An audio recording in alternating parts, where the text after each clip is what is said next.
UAE, Saudi, I think all of the markets here are very interesting from a construction and real estate perspective. 2022, moving here, I opened the Sydney office, I opened the Kuala Lumpur, the Singapore office, Riyadh and Dubai. And we see the biggest growth in this region, like in GCCs. Like, listen to an interview of Sheikh Mohammed where I say, I want to be number one in everything. Yeah. That's my life goal. I want to be also number one in everything. So that's very much aligned, you know. I remember also one of the meetings we had, I think it was with a government-related entity. The people I met were from the first or after Assalamu alaikum, the second word maybe was AI, right? Yeah. So it was AI with 360-degree cameras coming up. We put on the construction the hard helmet. We mounted a 360 camera. We started with this idea and tried to experiment with that and tried to create an AI in the background to process these images. Can I ask, when you hire now at PlanRadar, what do you look for? What are the top 3 skills or attitudes that you're looking for? Hello everyone, and welcome back to a new episode of For Those Made to Do. As you know, in the last season, we talked a lot about the disruption in different industries. And today we are actually looking at the disruption of one of the backbone industries of the UAE and of this entire region, which is construction. We've all moved here at some point. We all needed housing, we all needed infrastructure. And I think since I got here, I don't know, Mandy, about you, in the last 2 years, I've just seen so much construction going on. And there seems to be an appeal to Dubai and to the Emirates around us, and more people are moving here. So I think we need to keep building more and more infrastructure. But I guess most people listening to us are wondering, how is that even possible? How is the construction industry able to keep up with the demand?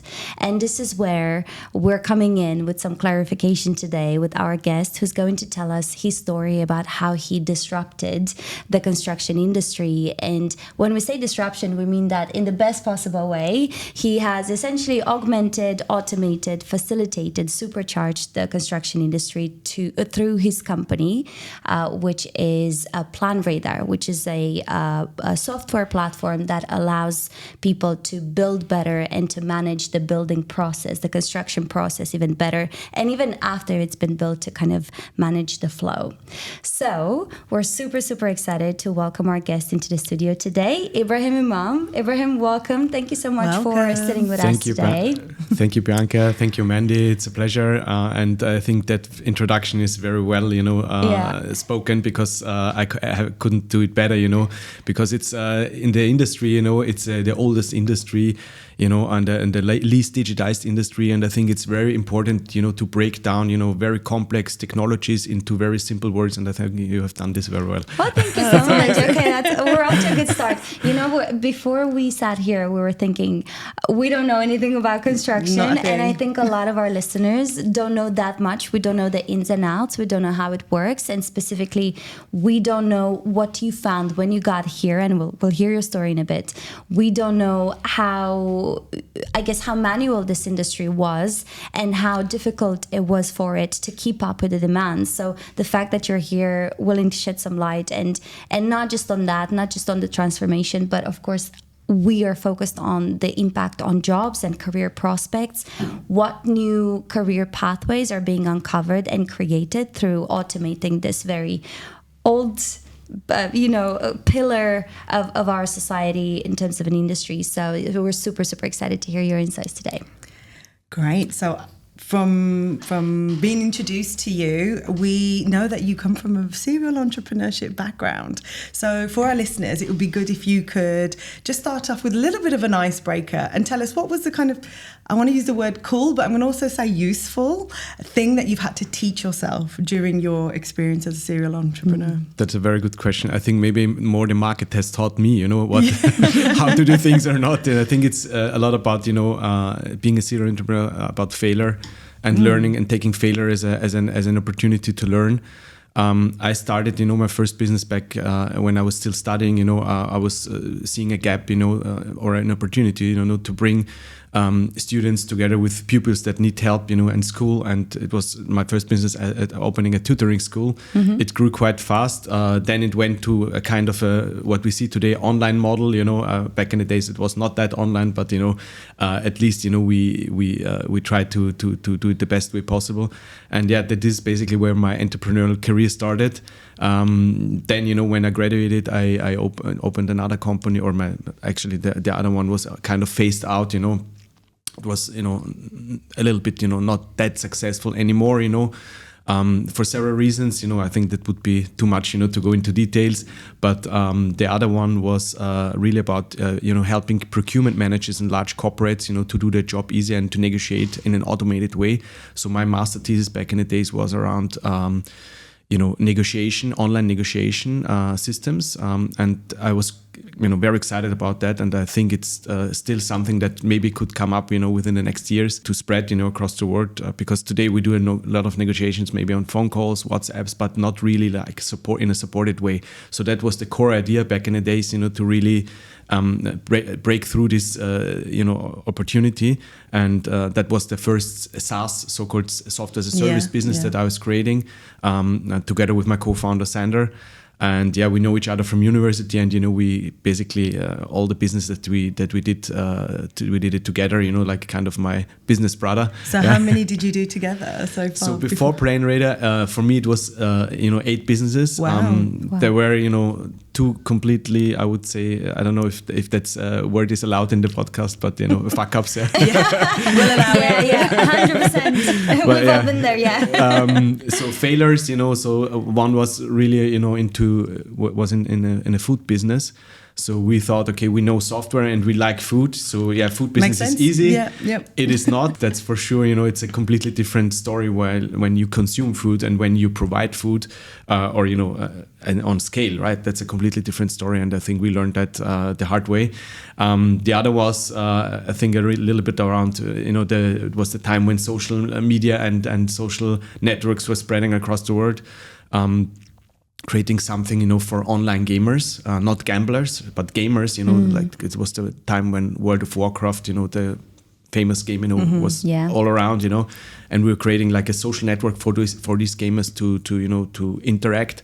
At the end, we spent most of the money on product development, and we didn't have any money left for marketing or sales, which was, of course, we understood, no, that's really crucial, having especially in the gaming industry, it's massive, right? And there's so much happening, you have to cut through the noise. Exactly. So these were the two kind of failures. Then we had some on an Austrian, my home country's level, or kind of good exits, one smaller one bigger one. The smaller one was a kind of a sales agency that was very like a service driven industry. So there were some regulation changes, and we wanted to get the exit before that regulations came into place in Europe. It was first Germany, and then we thought about selling it, and the other one was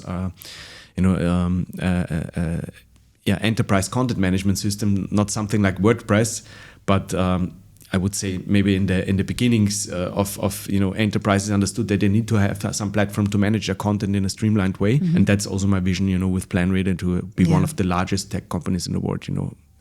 That's fantastic.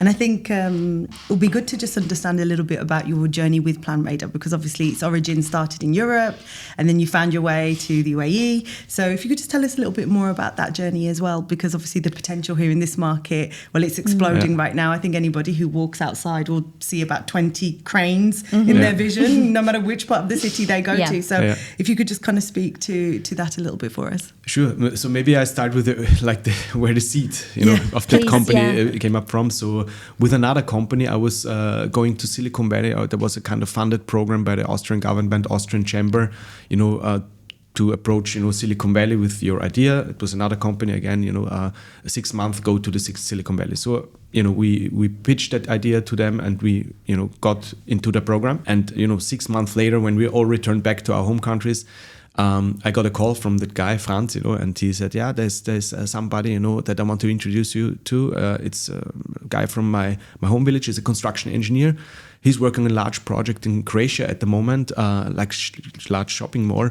And he's facing some challenges, has some idea, maybe connecting the challenges, pain points that he has with the iPhone or with the smartphones, that were spreading, And I said, yeah, for sure, yeah, let's have a talk. And my co-founder Sandra and me, we had a talk with Domagoj, the guy that had the idea, on while facing the same pain points that our customers today face on site, right? Having a lot of different stakeholders on the construction site, and based on that experience, he came up with the idea and said, yeah, we can help with the commercial part of it. We're good in sales, we're good in business. You can take the commercial part, but you need to have some really solid tech founders alongside. I'm a business informatics, but the last time I was programming myself or coding myself was in my master thesis, 2005 back.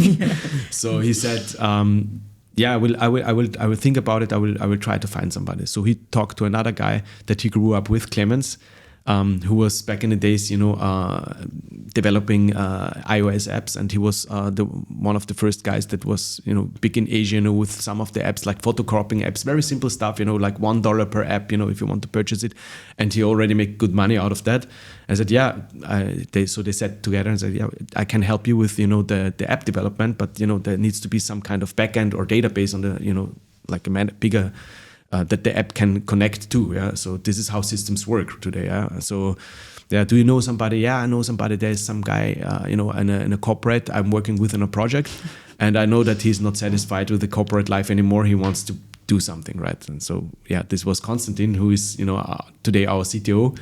One of the most brilliant minds I've ever worked with in tech, the five of us, we co-founded the company. It seems very serendipitous. It's like I know a person, and then it's like exactly, because not always when five people come together it works. So it seems like it was meant to be. Yeah, it also didn't work from day one. Yeah, for sure. Yeah, you had to adapt, right? But can I just really pinpoint there how important it is for a young entrepreneur or for an entrepreneur at any level to network and to share their idea and vision. Yes. Because we hear that a lot, that people have an idea and they really hold on to it because they don't want anyone else to steal it. And it's, I want to validate that. That makes perfect sense. At the same time, the more you share an idea with trusted people in a certain circle, the more opportunities and serendipity is going to come your way.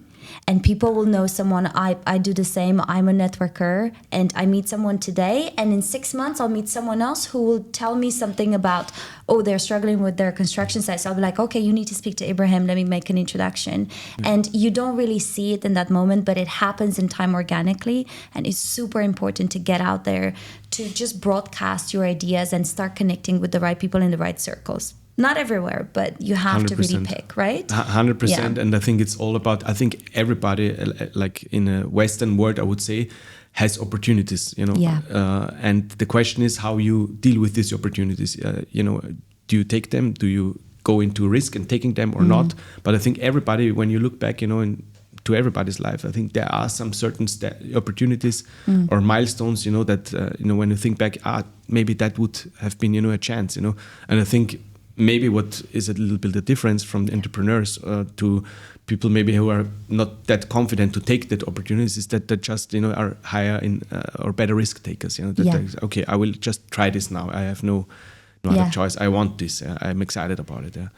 Yeah, I think when I hear some of my role model entrepreneurs talk, they say that a lot of people see the highest risk in leaving your job and starting a business, but entrepreneurs see the highest risk in staying in your job and not pursuing nothing. So that's what I'm hearing from you. During my studies, got the chance to work in a corporate, and I survived only 6 months. it was I found so many things, even not being very inexperienced back in the days, like around business, but I found so many things that, from my point of view, went wrong in that corporate or in that company, and I wanted to highlight it, and I highlighted to my team leads and to the supervisors, but I was not heard, and this was really frustrating for me. So yes, for sure, it was 9 to 5. I had all my holidays. I had all my, I don't know. In Austria, is a very employee-friendly country. I have can have sick leaves as long as you have holidays, a lot of benefits from being employed, yes, but at the end it didn't satisfy it didn't get me excited, and that was the last time you've never had a job since. Can we dive a bit deeper into how the technology behind PlanRadar is helping construction managers on site to work faster and better? Sure. Most of the times we go from the worker level up. Very early days of PlanRadar, we had a client from Munich coming into Vienna, visiting us, and he was, I think, doing some, visits with his family. And he said, "Yeah, I passed by. Yeah, sure, let's have lunch together." Yeah? And then I was very interested in the beginning setting up the marketing structure for PlanRadar and understanding where clients are coming from, which channels work and which don't. Yeah? Asking, okay, tell me, how did you know about PlanRadar? It was word to mouth. Why was it word to mouth? Because he said, yeah, look, in Munich, we like beer a lot, right? Munich, Oktoberfest, right? The capital of Oktoberfest, yeah. So on Friday afternoons, while, Monday to Thursday, usually we sit, we are on the construction site, we are doing stuff, there, we are working on site. And then Fridays, we put the reports together, we put the documentation together, to restart the new week, in a clean way, yeah. So usually I was typing my reports, until late night on Fridays, right? Because there's a lot of things going on Monday to Thursday, and then suddenly 1 week to the other, I found my colleagues, are Free already beer. at the Friday afternoon beer at 1 p.m. Like, okay, I was telling them, like, what is going on? Like, What are you guys doing? Yes, you skip doing your reports, so what happened? Yeah. So no, we have this tool now. It's called PlanRadar, and it's just one push of a button, and you have your PDF report, or I don't know, whatever format you like, ready on a push of a button. This is why we go for Friday afternoon beer now. Yeah. So okay, yeah. I don't know if he went for Friday afternoon beer because I remember he had quite a very attached to his family or spent more quality time with his kids, But at the end, is a productivity tool should always help to free up more time for either more work or other activities than work. Yeah. So just to kind of draw it back to the UAE, because a lot of the conversations we have on the pod is centered around what's going on here, because I think it's always that perception versus reality. And I know when I first moved here almost 5 years ago, I think there were still some industries that needed to be digitally transformed. I know banking, for one, was one of them. It's absolutely changed from then to now. So when you arrived in the UAE and you brought PlanRadar here, what was the kind of state of affairs? Yeah. So maybe I go back a little bit on the reason why we are expanding. We were expanding to the region is that we raised several rounds of investment with very well-known investors. Like one of the largest tech investors of the world is Insight Partners, a New York-based firm, and very successful, very very very successful in technology. Like almost everyone knows them. And we were raising the Series A and Series B. So Series A, the idea was about, okay, we want to go out of Austria and Germany. We want to own Europe. So we placed, locations, like own offices in almost all the big cities in Europe. Why? Because we could also sell online, right? It's an online tool when we have Zoom today or, Teams or whatever tool you like, to pitch your product. But, the construction industries, they really value, going on site with them, showing them how they can do things easier in a better way, and we're helping them. Yeah? And in the Series B, it was around, we achieved Series A successfully, and we grew very fast, and Series B was about going global. So we opened in the Americas, we opened all over MENA, APAC, and I was moving here 2022. It was like kind of in the last phases of COVID. Yeah, we still having masks, when we arrived, and because I've seen that construction boom already, especially in GCC, going to completely different levels. And I thought, we need to be here. Yeah, and we already had a couple of clients, in the region that were just our clients from Europe. They won projects in the region and they already used that on site. I remember that we pitched to one. Yeah, we thought it's a new client, in UE, and said, I know your tool. It's like, okay, where do you know our tool from? Yes, I worked with a German company and they subcontracted some work to me, and I had to use this tool so they can understand and kind of check and inspect my work, back in Germany, right? And this also kind of like we are also enabling kind of remote collaboration with that, yeah. And yes, no, I mean UAE, Saudi, I think all of the markets here are very interesting from a construction and real estate perspective. Fast growing, and I also see, I was 2022 moving here. I opened the Sydney office, I opened the Kuala Lumpur, the Singapore office, Riyadh, and Dubai, and we see the biggest growth in this region, like in GCC, like very very interesting, very exciting times. And do you feel like the government here, with all the regulations and kind of the red tape, do you feel like this is driving and supporting companies like yours to flourish here, or why do you think it's happening a lot in this region? 100%. I don't like, compared to European regulations. I think like there is no comparison at all. And like I think they are doing very very well, supporting businesses, supporting startups. Please tell me the nations that have an AI minister. Yeah, I think it's exactly. And since when, right? Like I think since when? I think that I feel that it's one of the very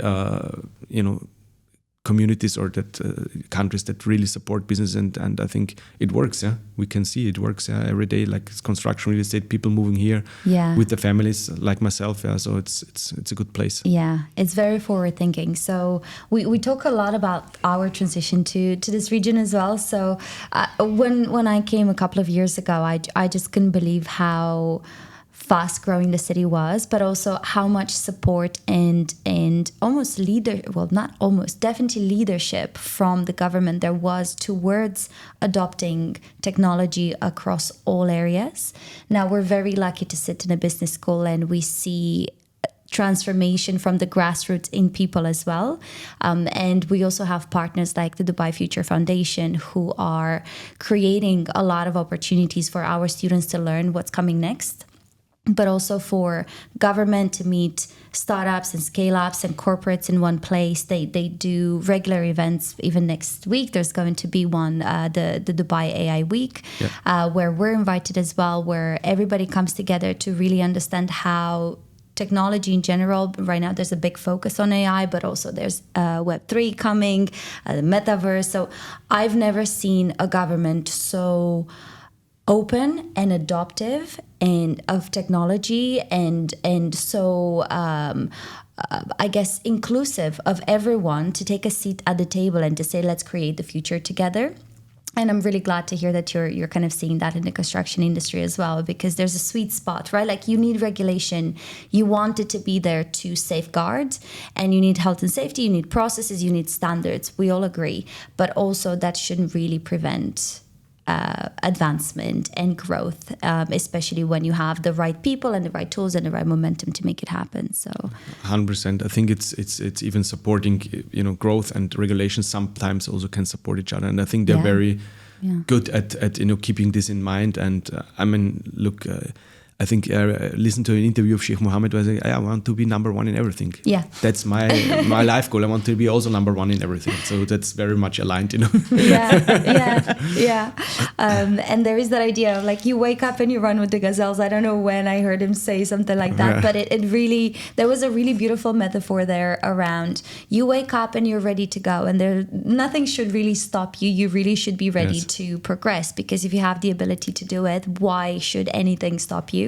And I think that really speaks volume of Dubai and of my experience in the last 2 years, just looking at different industries, and just through this podcast, we're speaking to so many people, and we're always going back to the same thing. It's fast growing, technologies coming, infusing, helping us achieve new milestones, and then the government is always one step ahead, and they're planning the next big thing. So it's really interesting. Yeah, 100%. I remember also one of the meetings we had, I think it was with a government-related entity around facility management, using PlanRadar in their facility management. And, I remember very clearly, it was one of the first meetings that the people I met were from the first, or after Assalamu alaikum, the second word maybe was AI, right? Yeah. So it was AI. I went out of that meeting, and, we were talking about that was, I think, not the rise of ChatGPT didn't arrive yet, right? So it was, but they were very forward thinking. Yeah. And I went out of that and checked just, news from Europe. And I found, Europe wants to ban AI. Like, okay. It's like like it's completely the opposite. So speaking of AI, I think it's, from our conversations on the pod, it's something we brought up in every conversation. And I think when we think about AI disruption in the construction tech industry, because you've already disrupted it to a certain point. So where does it go from here? I think it's when we talk about AI, it's a technology that maybe is very obvious, visible to you, and maybe doing something in the background. Yeah. So I can tell you about one of our latest features, which is maybe not gives you the ChatGPT experience, but there's a lot of AI in the background working for you. So it's basically, because we thought, okay, having that construction site manager walking around and taking pictures, maybe there's something easier, with 360-degree cameras coming up. So what we tried to do is we put on the construction, the hard helmet, we mounted a 360 camera, just Insta360 or the likes, you can get from Amazon. Mm-hmm. And because if we could, get the ears and the eyes of the construction site manager in a 360 way, then we cannot take hundreds of pictures in every room every day, right? Like it's just not, doesn't work, or doesn't, is not productive. Yeah? But having another eye on top of the hard helmet watching what he was doing, we started with this idea and tried to experiment with that and tried to create an AI in the background to process these images. Because once you have these images, you're not done, right? We need to make that kind of readable for the machine so that, for example, today the site manager can still have his 2D plan on our platform. He can put a starting point, put the helmet on, and he can just walk the site. And through the pictures, our AI would know where he's located on the 2D plan. So they would, like, the software kind of paints the track that the person was going, during the inspection. And there are a lot of benefits coming on top of this, because let's imagine you have your eyes and the ears, or let's say the eyes at least, of that site manager on a daily basis. Then you can go back in time and, just with a slider and say, okay, I want to see what's behind this wall before it was built, maybe even a year ago when the construction site started. Yeah. And then you have really like a 100% documentation, the easiest and the simplest way possible. That is always our focus, because we don't want to distract like our users, the site managers, the engineers, the facility managers from doing what they do best and where they're skilled on, like doing the job, right? Mm-hmm. But we position ourselves, we are another tool. Like maybe yesterday you use a hammer, today you use a drill, tomorrow you use PlanRadar, or today you use PlanRadar for something different that makes your life easier. Ibrahim, from a macro level, I guess I'm really interested, and I think everyone listening here is really interested to hear a bit about the impact you've had, or PlanRadar has had in this region. Let's zoom in on the UAE and maybe on Dubai specifically, if you want to, because we've heard all the amazing things you have done, all the ways in which you're helping people at the grassroots level to improve their work.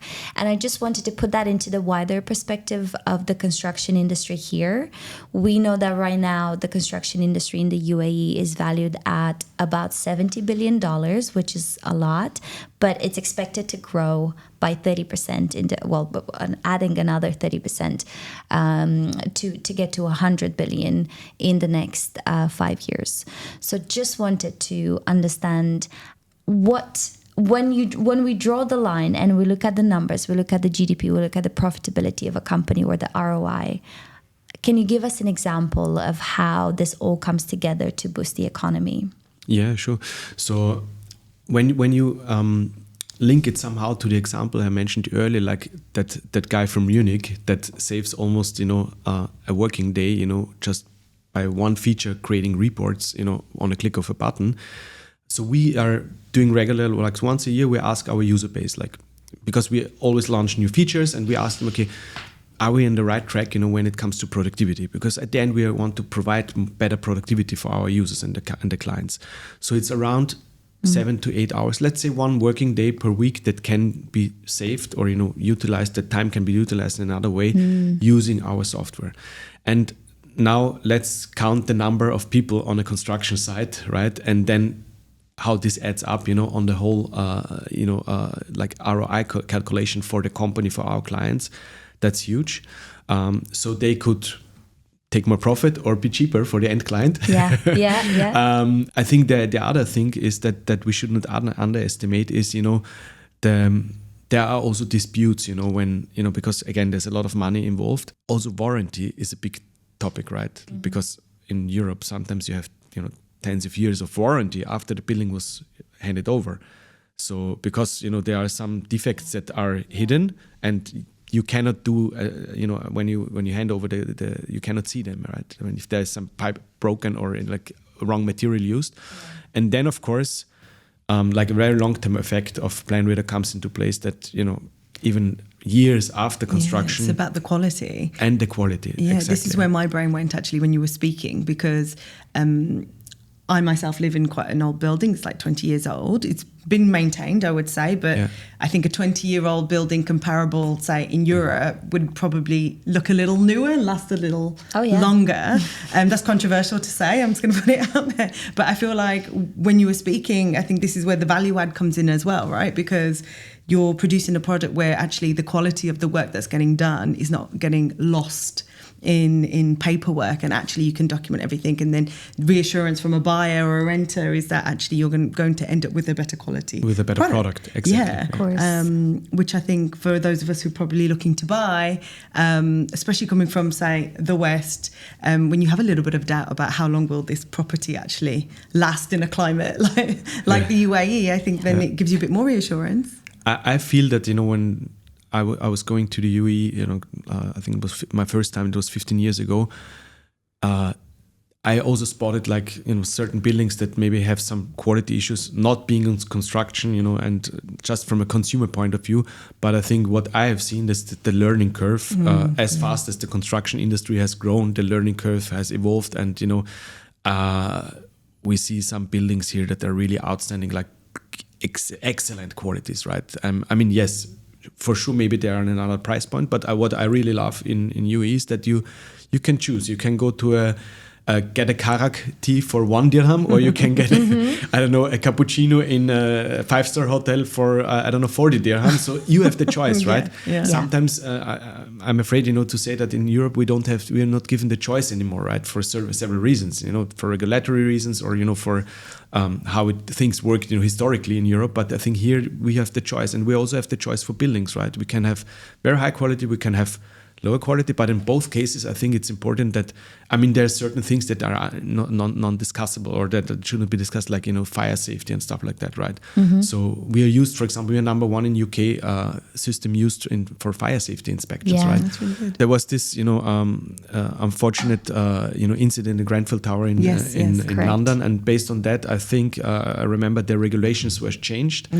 and the documentation of that building and that inspection of all the fire systems in the building had to move to digital, because I did the document. I am as a landlord. Yes, I did the documentation. It was inside the building. It burned down, right? Like it's like my documentation is gone, so you have no proof. The government has no proof, like if this was maintained well or not. And now we're talking about lives, right? Yeah. And I think this is now where there are certain points where the red line is crossing, and this is not discussable anymore, right? Like, and I think this is also where I think we can contribute with our software and with technology in general. It's more than just a efficiency value add. It's beyond that, isn't it? So, exactly. Yeah, fantastic.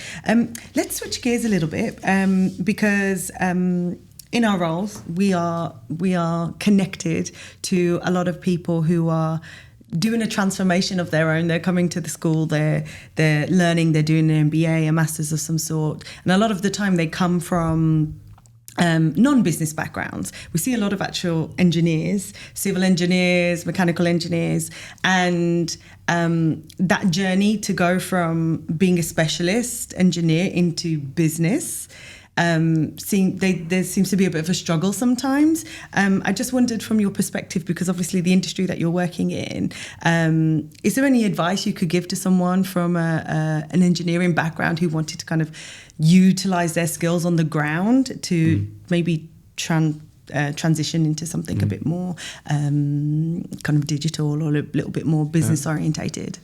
I feel that, you know, today when engineers, you know, go into business schools, for sure they learn about accounting, you know, and basic business principles and stuff like this. But I think alongside with that, what's really important is to not blend out the digital part. And I think usually the engineers are not doing this at all because they are coming from a technical background and they want to utilize technology. So usually I see that, you know, especially these, let's say, managers that have a construction or engineering background going into business, they're very successful because they know they have the combination of both. And if they blend in now, you know, big time the digital, you know, or digitization, AI, and all the benefits that comes with it, I think this is the sweet spot I feel at the moment. Yes, so for them not just to focus on the general business aspect, but actually upskilling in areas outside of their specialization. So that could be AI, or it could be maybe more digital skills. I think it's important for today's managers that they not only understand technology, which is a big part of our everyday's life, right? But they also kind of make their workforce excited about it to adopt it. Because this is the other part of the story, right? This is what we see in many markets, that, you know, maybe the awareness is not great yet. Yeah? That, you know, managers are super excited. Yeah, we need that tool. We need, have a new accounting system. We need to have PlanRadar. We need to have this and that. They purchase it, they buy it, and they also want to, take the benefit, ROI, all the value that we discussed earlier of it. But at the same time, you know, then the people on the ground maybe are not excited about it, or don't see the value, don't see the opportunity for themselves. Maybe are sometimes afraid that technology can replace them, but it's an opportunity to grow. And I think that is something I would advise, you know, like future managers, or, you know, from the program that the new university provides, that they take a big focus on adoption, because we have so many technologies around today, but not many of them are adopted. And I think we have a gap there. And of course, we need to, you know, research, and we need to come up with even better technology on the one hand, but at the same time also we need to focus on adopting and you know, upskilling the people, what kind of opportunity, and taking away the fear that sometimes they might have. I mean, of course, because people don't really like change, especially when it's fear-based and they think that it's going to take away from them and their livelihoods and their jobs. So this kind of change management, leadership skills actually is beneficial for them to develop as well. Yes, and I think history has shown there have been several revolutions, like industrial revolutions, and, you know, like it was always going, you know, into, or let's say the workforce was shifting into other skill sets, but not necessarily being unemployed at home and not knowing where to get income from, right? It was always like, and I think this shift, we are now in this shift of digitization. Maybe we see, looking back in some years, we would name this shift into AI as another big shift. Yeah, I would say so. Agree.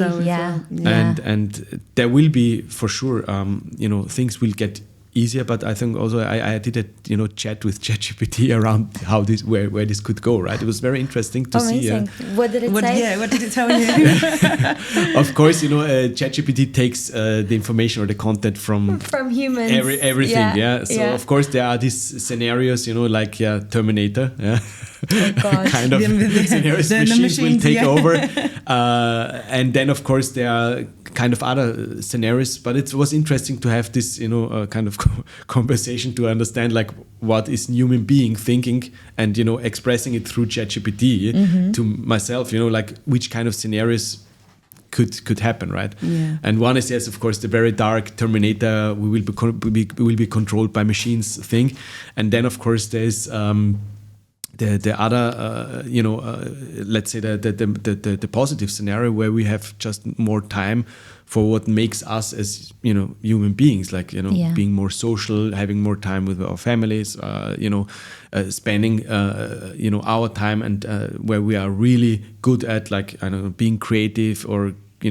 being an artist, or having skills that really are only linked to human being. Yeah, for sure, a machine can maybe at some point imitate that very well, but still there will be somebody excited of seeing a Ronaldo or Mohamed Salah, my roots are Egyptian, and the football stadium, and not robots playing against each other, right? Yeah. And there will be, I don't know, we want to see Katy Perry on the Formula 1 performance in Abu Dhabi, and not a robot, impersonating with a Spotify account. Yeah. So I think this is, there will be certain things that still will, I think, very much the connected to human core. And I think maybe technology helps us, we will know in some years, to be more human again, and I don't know, help fight poverty or something like that. Yeah, absolutely. I love that.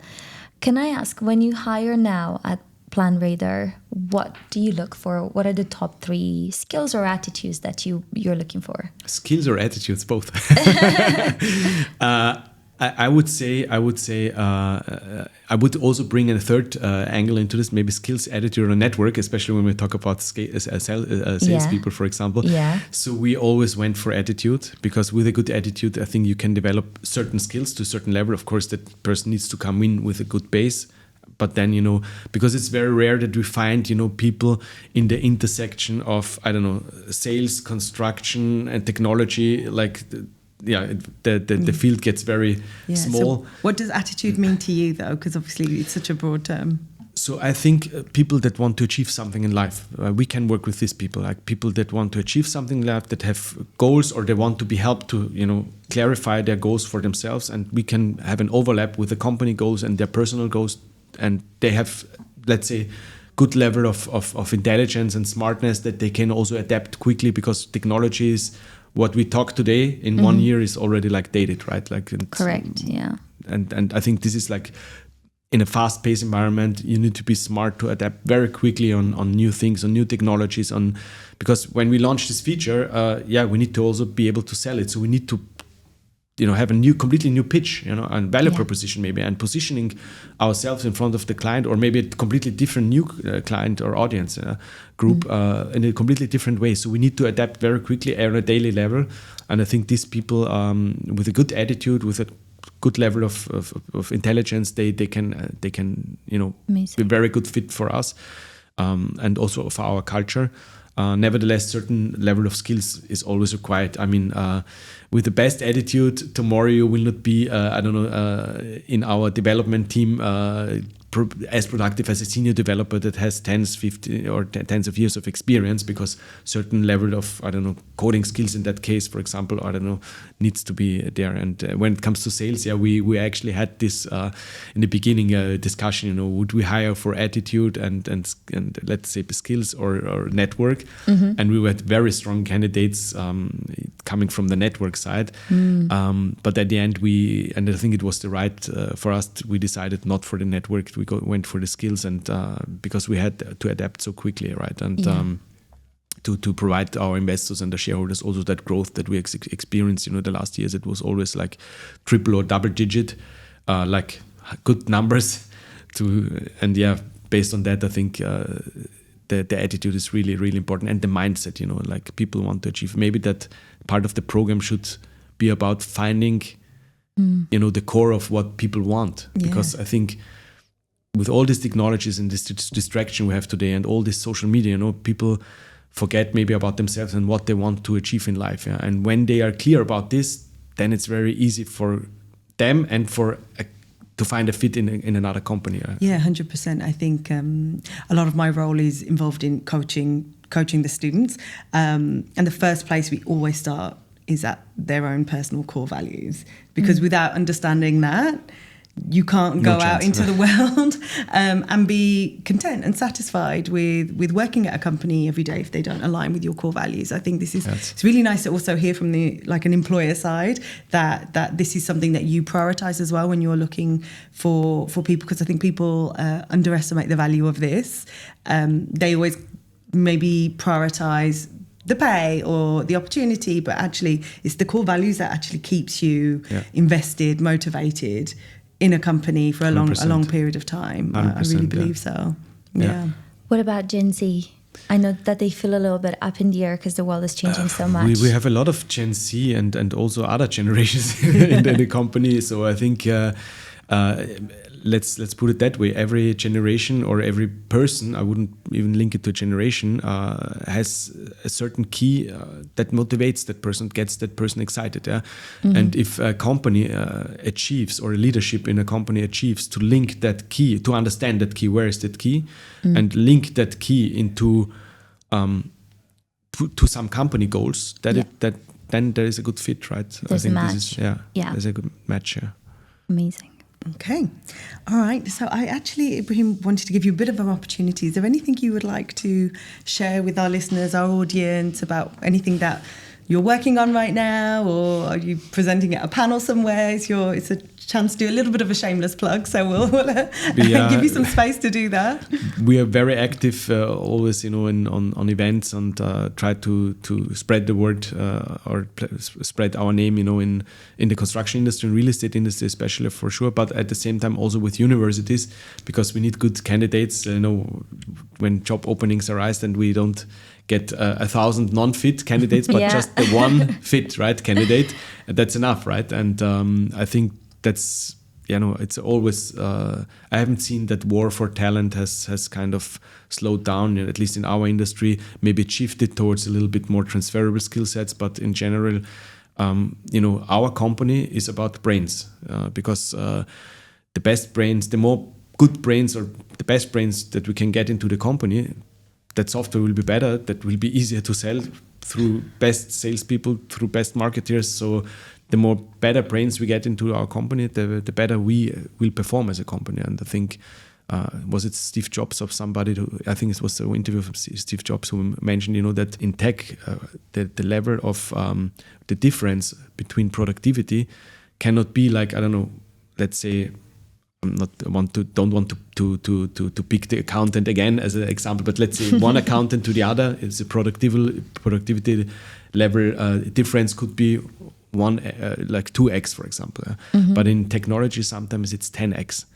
Mm-hmm. So that person can do the work of 10 others. They're the right person. If they're the right person for the job. Yeah. So I think this is something that, and I think I really appreciate that also, like Halt and others in the market, of course, are running very practical programs for their students, that they really don't go out and graduate and don't know anything about how the market works, right? Like there's I think close interconnection between those programs, and at least I see this at Halt, and the industry, and I think this is kind of what the industry also appreciates. Get good candidates. Amazing. Yeah. Well, we already got some good candidates from Halt, by the way. We need each other. We can help you with that for sure. Okay, amazing. So thank you so much for your time today, Ibrahim. It's been really, really interesting, and you've kind of unlocked something that we had no knowledge of. So I think it's really fascinating to know what goes into the machine of building buildings. Buildings. This is how we're gonna sum this up. Good slogan. I'm not going to be working in marketing anytime soon. I know that much. And for our listeners, please do, if you want more content like this, we're going to impact different industries in different episodes. So please do follow us on all the places where you get podcast channels. So we've got a YouTube channel as well, and follow us on Instagram for more content. Thank you. Amazing. Thank you so much, Ibrahim. Really great conversation. Thanks for being with us today. Thank you so much.